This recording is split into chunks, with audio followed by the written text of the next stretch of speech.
হাসিনার বেজিং সফর একটা টোটাল ফেলিয়ার, একটা পরিপূর্ণ ব্যর্থতা। তিনটা প্রধান কারণে ওই ব্যর্থ হয়েছে এবং সন্দেহাতীতভাবে প্রমাণ করছে যে হাসিনা কোনোভাবেই আমাদের স্বাধীনতা, সার্বভৌমত্ব, আঞ্চলিক অখণ্ডতা এবং জাতীয় মর্যাদা রক্ষা করতে পারেনি, বরং ভারতের কাছে সমর্পণ করছে। এই সফর সেই পয়েন্ট হিসেবে চিহ্নিত হবে যখন এটা প্রমাণিত হয়েছিল যে আমাদের প্রিয় মাতৃভূমি বাংলাদেশ কার্যকরভাবে ভারতের একটা আশ্রিত রাজ্যে পরিণত হয়েছে এবং আমরা বাংলাদেশিরা আর একটা স্বাধীন সার্বভৌম দেশের নাগরিক না। আমি অঙ্ক হিসেব প্রথমে দেখাই দিব। আগের সময়ে একজন 100 নম্বরের মধ্যে 33 নম্বর নিয়ে পরীক্ষায় পাশ করত। তো আসেন আমরা চায়না থেকে পাওয়া আর্থিক প্রতিশ্রুতির ক্ষেত্রে এই অঙ্কের নিয়মটা প্রয়োগ করে দেখি যে ওই আসলে পাশ করেছে কিনা। ওর সফরের আগে আমরা দেখছি সরকারি সূত্র থেকে যে বাংলাদেশের রিজার্ভ হইতে পড়েছে অনেক আগে, তার সাথে যুক্ত হয়েছে দ্রুত পতন। তো আপাতত এই পতন রোধ করার জন্যে চাইনিজদের কাছে 36 বিলিয়ন ইউয়ান চাওয়া উচিত বইলা সবাই মতামত দিছিল এবং হাসিনা এটা চাইছিল। তো গাড়ালানি পাইছে কত?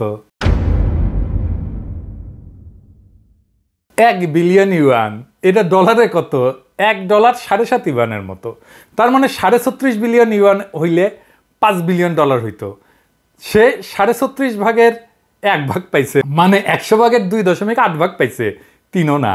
100তে 33 পেলে তাও ধরতাম 5 দিচ্ছে, ওই 5ও দেয় নাই। পুরা সফরে হাসিনা চাইলো 1 টাকা, পাইলো 3 পয়সা। 100তে 3 পেলে তো নিচের ক্লাসে নামায় দেয়। চাইনিজরা আসলে তাই করেছে, ও নিচের ক্লাসে নামিয়ে দিছে, ও কুষ্টে দিয়ে ঢাকা পেটে দিছে। অফিসিয়ালি ভিজিট শেষ হওয়ার আগেই উই কইছে যে আমি নিজে আগে চলে এসেছি, ও আসলে উষ্টা দিছে। চীন খুব ভালো করে বুঝছে যে কাডালানি চীনের টাকা খাট কিনবি, যেন ভাতারের দেশের সাথে ওই খাটে মোজ মাস্তি করতে পারে। তাই বোঝা মাত্রই পাছায় লাথি দিয়া বেজিং থেকে খেদায় দিছে। তো এই সমস্ত রাষ্ট্রীয় সফর কিন্তু উৎসুরিতর বিয়ার মতো না। এগুলো দীর্ঘ প্রস্তুতি নিয়ে ঠিক হয়, সব খুঁটিনাটি ঠিক করা হয়, কখন খাবে, কখন ঘুমাবে, কার সাথে মিটিং করবে, কোথায় বসবে, মিটিংয়ে আর কে কে থাকবে, এমনকি মিটিংয়ে কে কোথায় বসবে, এই সব কিছু ঠিক করা থাকে। ফরেন মিনিস্টার একটা বই ছাপে এই সমস্ত প্রোগ্রাম নিয়ে, হ্যাঁ বুকলেট, ওখানে ফোন নাম্বার আবার থাকে, সব ধরনের কন্ট্যাক্ট থাকে, ডিটেল থাকে। এটা চাইলাম আর বদলাই ফেললাম, এটা সম্ভব না। তার লেসপেন্সাররা প্রথমে কইল বেইজিং পৌঁছে হাসিনা সিদ্ধান্ত নিয়েছিল সে ফিরে যাবে আগেই, তো তখনই সেটা কইল না কেন? এরপরে নাঈমুল ইসলাম খান কইল যে একদিন বাঁচানোর জন্য সে আগে ফেরার সিদ্ধান্ত নিছে। ওর কোনো আইডিয়াই নাই যে হাসিনা কেমনে বিদেশে আগে যায়, কাম না থাকলেও দিনের পর দিন এমনি বসে থাকে বিদেশে, ওই আবার একদিন বাঁচাবে। এমনকি আমেরিকা আর লন্ডনে 16 দিন সফরে গেছে, তার মধ্যে 6 দিন আমেরিকার, কাম ছিল একটা, জাতিসংঘ সাধারণ পরিষদে ভাষণ দেওয়া, বসে ছিল কখন কে কার সাথে দেখা করতে পারে। 1996 যখন ক্ষমতা এসেছিল সে নাকি 5 মাস ছিল দেশের বাইরে টোটাল মিলা। মোদির শপথ অনুষ্ঠানে তো একদিন আগে যে বসেছিল, আর ওই আসছে একদিন বাঁচানির গল্প নিয়া।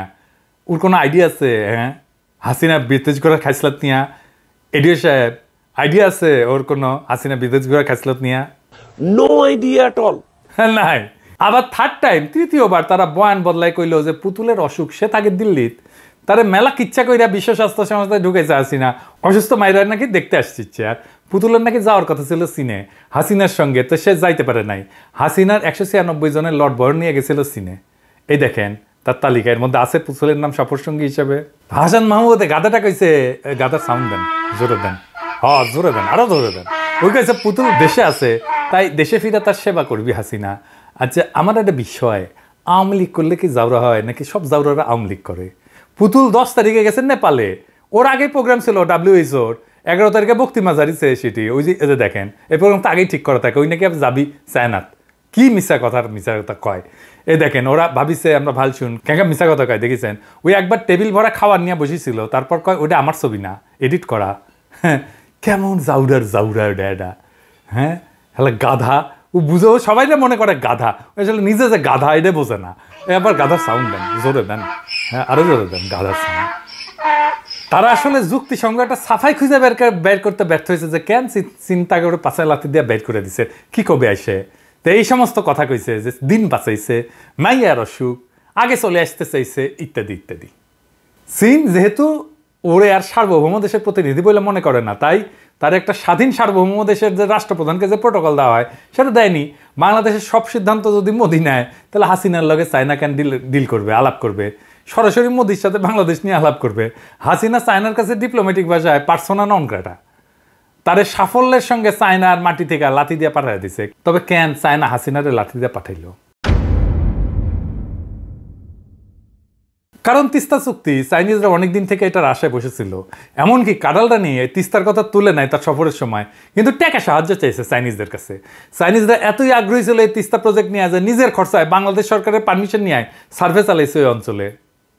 7ই জানুয়ারি ওই দামি নির্বাচনের আগে চাইনিজ রাষ্ট্রদূত কইছে যে চায়না তিস্তা প্রকল্প নিয়ে প্রস্তুত হয়ে আছে। দামি সংসদে দাঁড়ায় কইছে দ্বিতীয়বার দিল্লি যাওয়ার আগে যে সে নিজে চায়নার কাছে তিস্তার জন্য ঋণ চাইছে। বেজিং যাওয়ার 1 সপ্তাহ আগে চাইনিজ রাষ্ট্রদূত কইছে আবারও যে তার সরকার প্রস্তুত, কিন্তু সিদ্ধান্ত তো কাটালরানির হাতে, সেটা কিন্তু কইছে। কিন্তু আমরা কিন্তু বুঝে গেছিলাম চায়নার এই প্রস্তাবের হাসিনা আগেই মেরে দিছে, যখন হাসান মাহমুদ কইছে যে কাটালরানি তিস্তা নিয়ে আলাপ করবে যদি চাইনিজরা এই প্রসঙ্গ তুলে। মানে এইটা আর বাংলাদেশের আগ্রহের প্রকল্প না, এটা চায়নার আগ্রহের প্রকল্প। যাই হোক, দেখেছেন তো মোদির ফুয়া আজাদ মাহমুদ বেজিং থেকে সরাসরি দিল্লি গেছে তার আসল প্রভুর কাছে বেজিং সফরের রিপোর্ট করতে আর নতুন আদেশ আনতে। কইছে বিমস্টেকে মিটিং করতে যাইতেছে, ও বিমস্টেক বানান করতে পারে কিনা। ওই মিটিং হবে নেপাল তার ফরেন সেক্রেটারিকে পাঠাইছে, আর ওই মন্ত্রী যাওয়াই লাগবে ওর। হ্যাঁ, এতই ওই বিমস্টেক বুঝে গেছে। তা আমরা সবাই বুঝেছিলাম কি হবে চায়নাতে। তাও আমি কাটালরানিকে বেনিফিট অফ ডাউট দিছিলাম আমার আগের এপিসোডে, আপনাদের মনে থাকার কথা। আমি কইছিলাম যদি তিস্তা প্রকল্প নিয়ে আসতে পারে তাইলে সে অগ্নি পরীক্ষায় উত্তীর্ণ হবে। সে ফেল করেছে পুরাপুরি, ফেল তো দূরে থাক, পরীক্ষাতেই বসেননি। এখন এটা দিনের আলোর মতো পরিষ্কার যে কাটালরানি তার দিল্লি সফরে তিস্তা সহ বাংলাদেশের সমস্ত যে ক্রুশিয়াল স্বার্থ, যে গুরুত্বপূর্ণ স্বার্থ, সেটাকে জলাঞ্জলি দিয়ে আসছে। সে তিস্তা চুক্তির কথা তুলেই নাই, সে বাংলাদেশকে দিল্লির ইচ্ছার অধীনস্থ করে ফেলছে।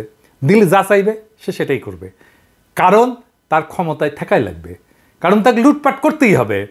সে তার প্রতিহিংসা চরিতার্থ করতে আসছিল বাংলাদেশে, আমার কথা না, তার নিজের কথা। সে প্রতিহিংসা চরিতার্থ করতে হবে, কারণ তার বাবা ওই যে সোহরাদের বডিগার্ড, ওই জয় বাংলা হইলে মানুষ উল্লাস করে মিষ্টি খেয়েছিল। তুই বলে মিষ্টি না, জিয়াফত খাবে পাবলিক, খাসি জব দিয়া।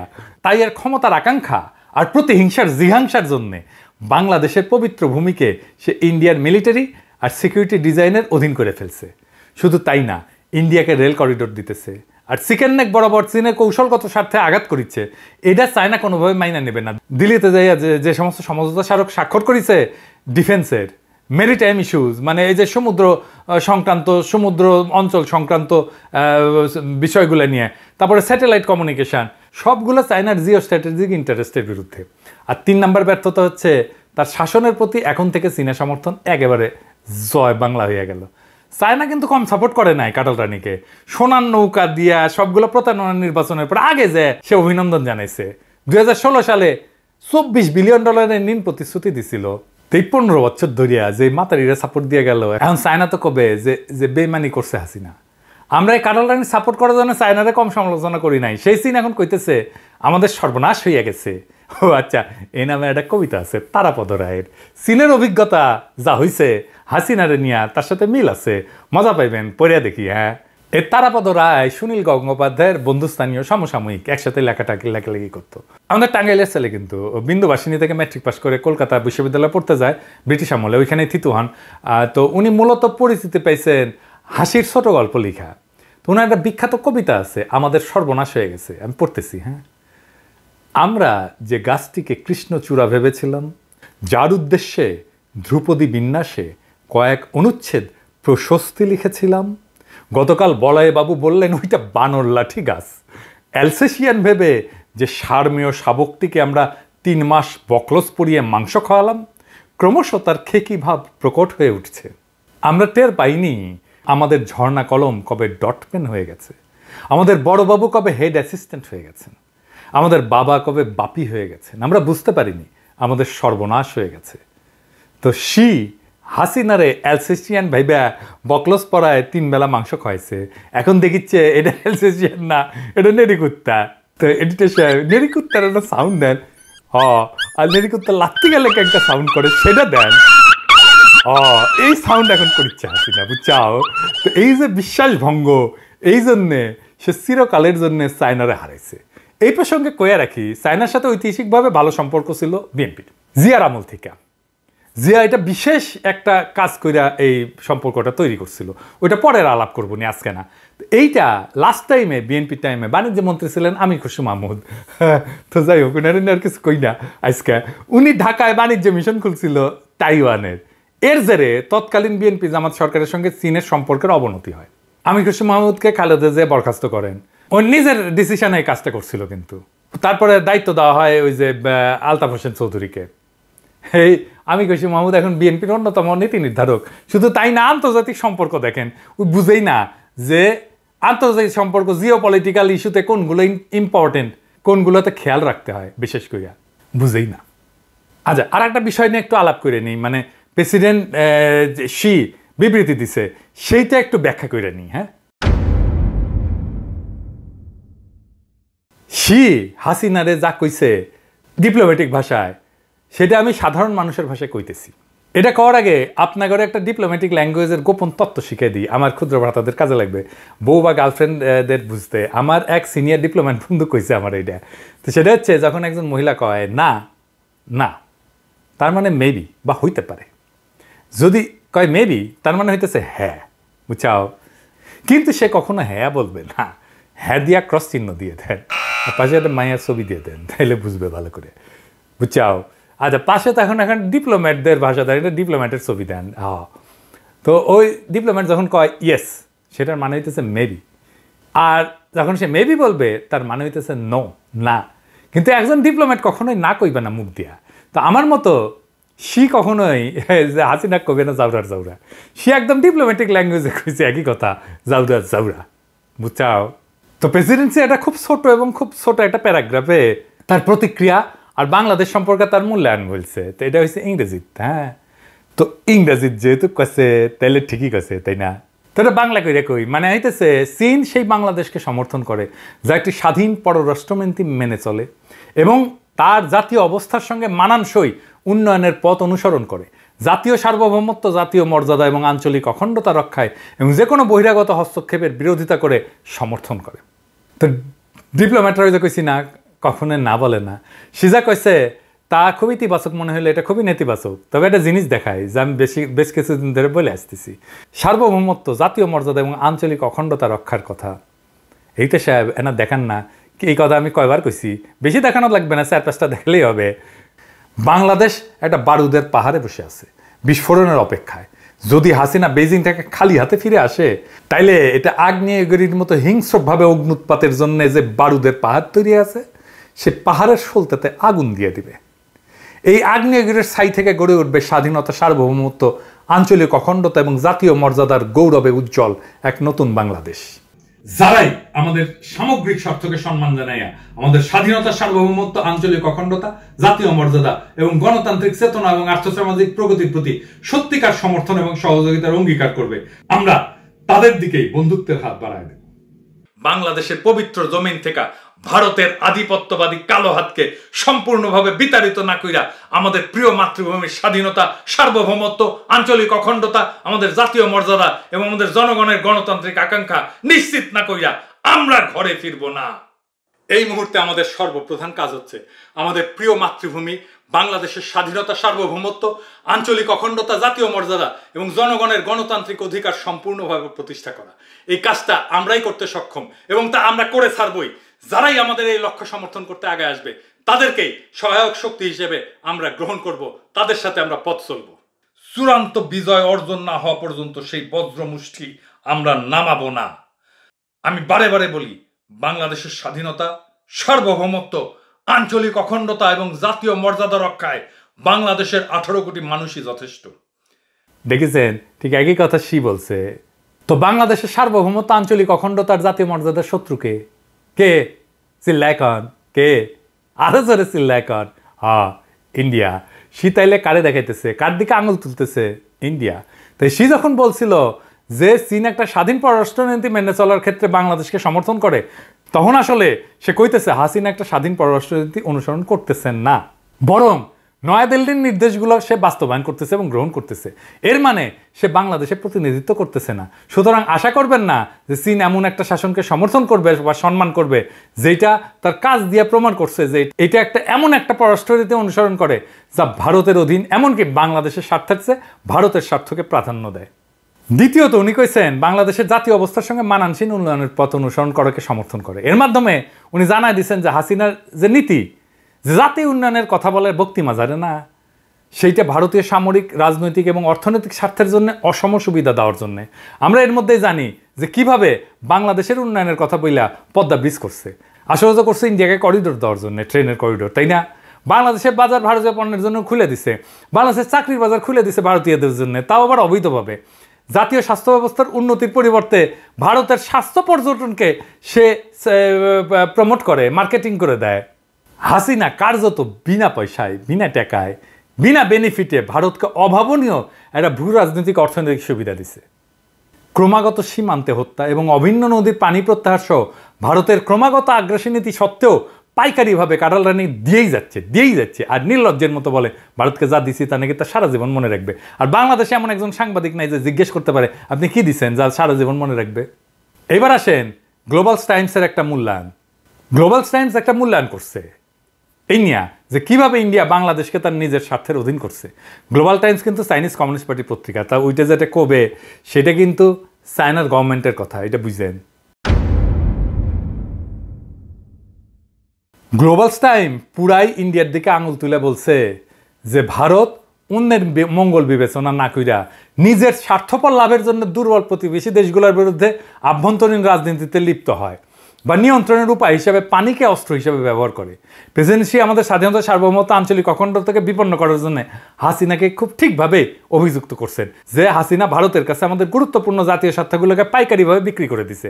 আমাদের ভাষায় সে মূলত তাকে বলছে যে আপনি একটা স্বাধীন দেশের সার্বভৌম প্রতিনিধি না, আপনি কেবল একজন ভারতীয় দাসী। চীন কিন্তু বেশ কয়েক মাস ধরে আমাদের স্বাধীনতা, সার্বভৌমত্ব, আঞ্চলিক অখণ্ডতা হারানোর বিষয়ে কথা বলে আসতেছে, যাতে হাসিনাকে সতর্ক করে দেওয়া হয় যে সে যেন ভারতের কাছে বাংলাদেশের স্বার্থ তুলে না দেয়, বিরত থাকে।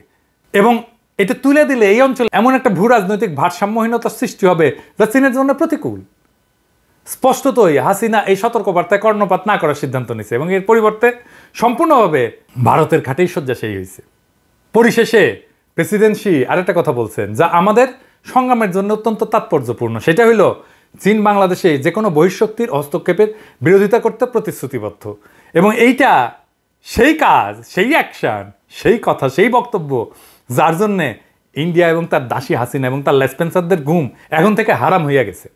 তিনি মূলত বলছেন যে তার শাসন বাংলাদেশে ভারতীয় হস্তক্ষেপের একটা উপজাত এবং তার কাজকাম বিশাল ভারতীয় নকশার ফল, যা পুরোপুরি চীনের গুরুত্বপূর্ণ স্বার্থের বিরুদ্ধে। চীন এই হস্তক্ষেপ গ্রহণ বা সহ্য করবে না এবং এর বিরোধিতা করার জন্য প্রয়োজনীয় পদক্ষেপ নেবে। এর মাধ্যমে প্রেসিডেন্সি হাসিনাকে এবং তার পৃষ্ঠপোষক ভারতকে তাদের আসল রাজনৈতিক চেহারা এবং কি করতে যাচ্ছে সেটা দেখাই দিচ্ছে। প্রেসিডেন্সির বক্তব্যের আরো কয়েকটা উল্লেখযোগ্য অংশ আছে, এটা একটু আলাপ করে নিই। প্রথমত তিনি বলছেন যে চীন বাংলাদেশের পুরনো প্রজন্মের নেতাদের দিয়ে প্রতিষ্ঠিত বন্ধুত্বকে লালন করে, সম্মান করে। এটা দিয়া তিনি ইঙ্গিত করছেন যে তার পিতা মানে হাসিনার পিতা ওই যে হর্ষবর্ধন বডিগার্ড চীনের সাথে যে ঐতিহাসিক সম্পর্ক স্থাপন করার জন্য কাজ করছিল, হাসিনা তা পুরোই উল্টাই দিছে। এটা কিন্তু মূলত পাকিস্তান আমলে মুজিবের চীন সফরের সময়ের কথা। চীনের সাথে পাকিস্তানের ঐতিহাসিক সম্পর্ক তৈরিতে মুজিবের একটা কিন্তু ভূমিকা ছিল। প্রেসিডেন্ট শেখ মুজিবকে চীনে পুরনো বন্ধু বলে অভিহিত করছে। 1950-এর দশকে মুজিব দুইবার চীন সফর করে। 57 সালে পাকিস্তানের সংসদীয় প্রতিনিধি দলের সদস্য হিসেবে পরিদর্শন করে এবং চেয়ারম্যান মাও সেতুংয়ের প্রিমিয়ার চৌ এনলাইয়ের সাথে উষ্ণ যোগাযোগ স্থাপন করে। স্বাধীনতার পর চীন কিন্তু আমাদেরকে স্বীকৃতি দেয়নি। উনি একজন খুব শীর্ষ, খুব সিনিয়র কূটনীতিক কে এম কায়সারকে নিযুক্ত করছিলেন চীনের সাথে সম্পর্ক স্থাপনের জন্য।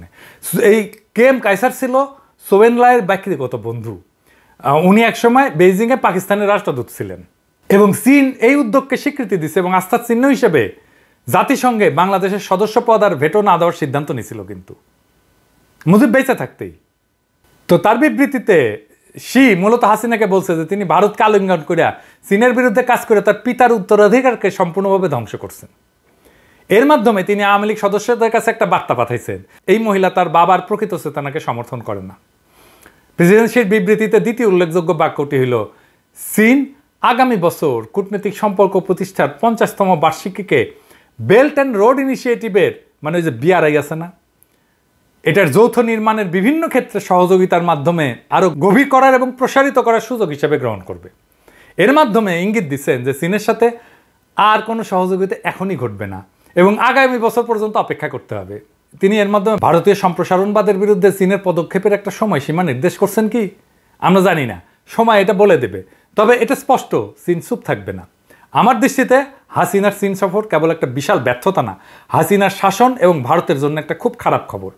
তারা সবসময় আতঙ্কিত থাকবে কি হইতে যাচ্ছে চীনের দিক থেকে। যাই হোক, এটা আমাদের জন্য মানে বাংলাদেশের জনগণের জন্য এবং আমাদের প্রিয় দেশের জন্য সুখবর।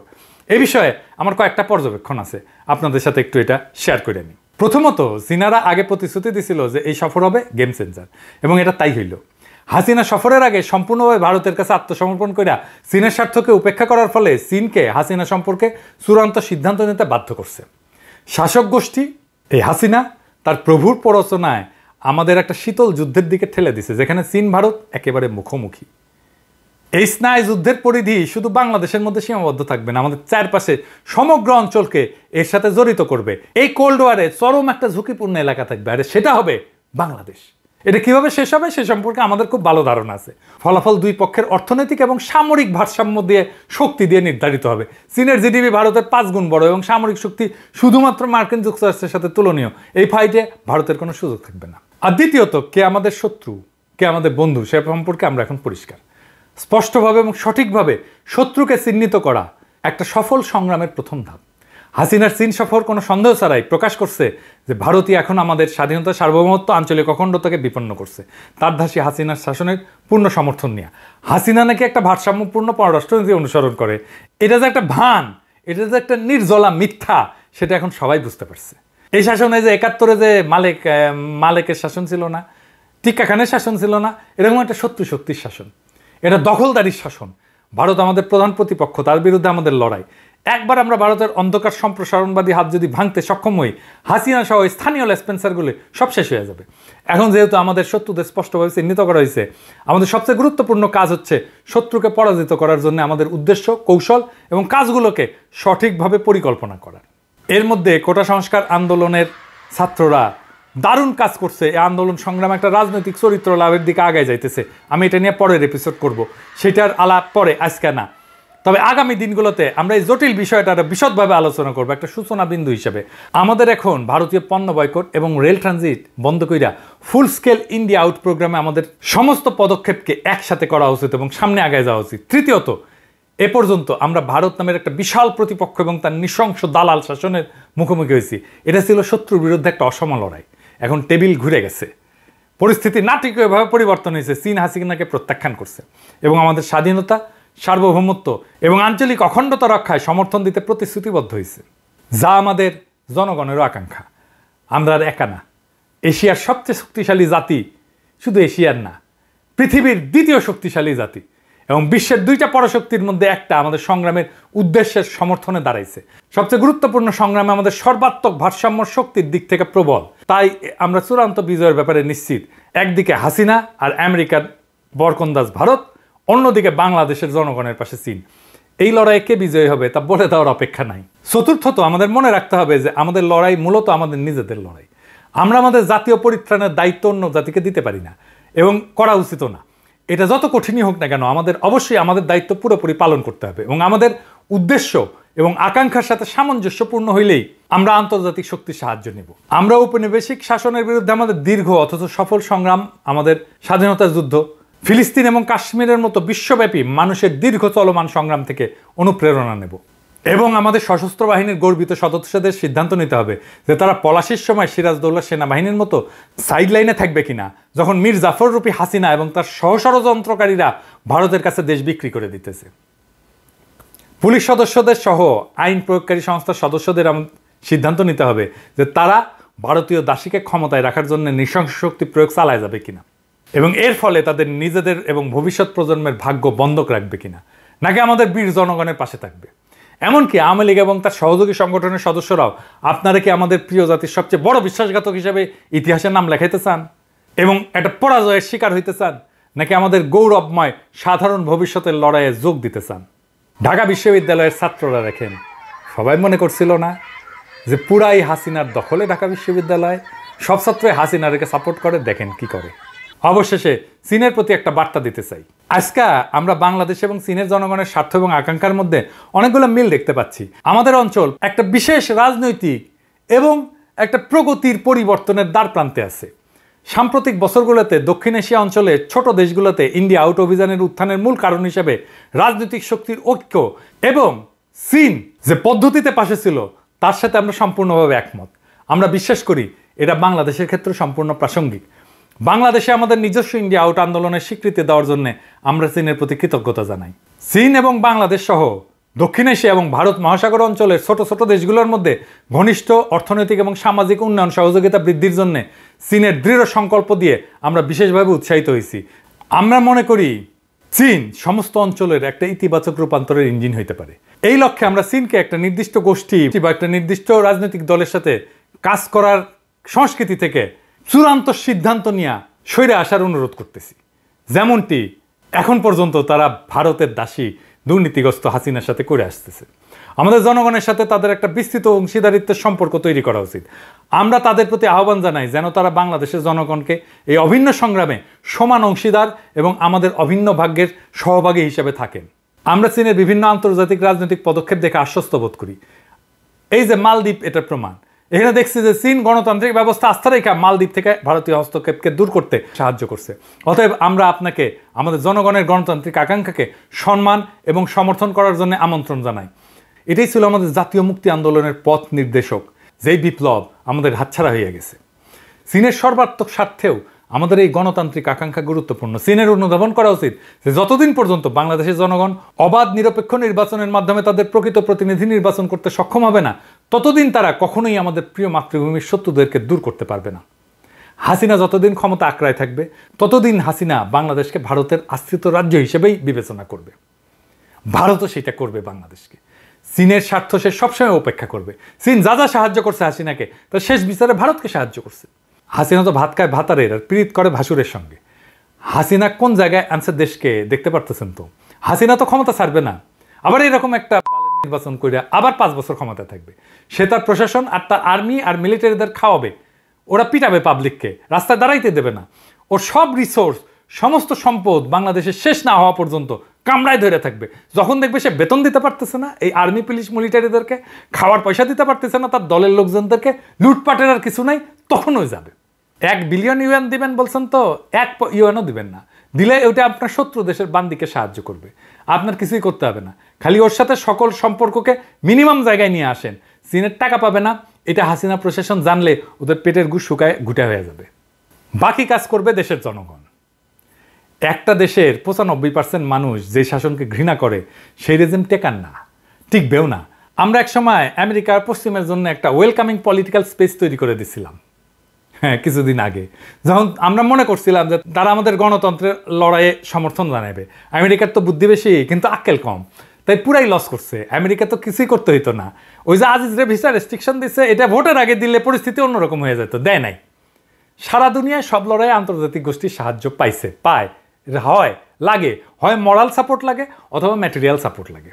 ওই আমেরিকার মতো ভুল করেন না। হাসিনাকে আমরা জয় বাংলা করবি, আজ হোক কাল হোক, ও নিজেই হয়ে যাবে। টাকা না থাকলেও কি জন্য থাকবে দেশে। চীনা টাকা না পাওয়ায় দেখেন শেয়ার মার্কেটে বিপুল দরপতন হয়েছে। মানে আপনি এবার টাকা দিবেন না, তাতেই শেয়ার মার্কেট আওলায় গেছে। আপনারা 8 টাকা দিবেন না, এটা শুনলে হাসিনার তার পুরা প্রশাসন আওলায় যাবে। বাকি কাজ আমাদের। খালি ওরা জানুক যে চীন থেকে 8 টাকা পাওয়া যাবে না, নিজেরাই নিজেদের জয় বাংলা করে দিবে।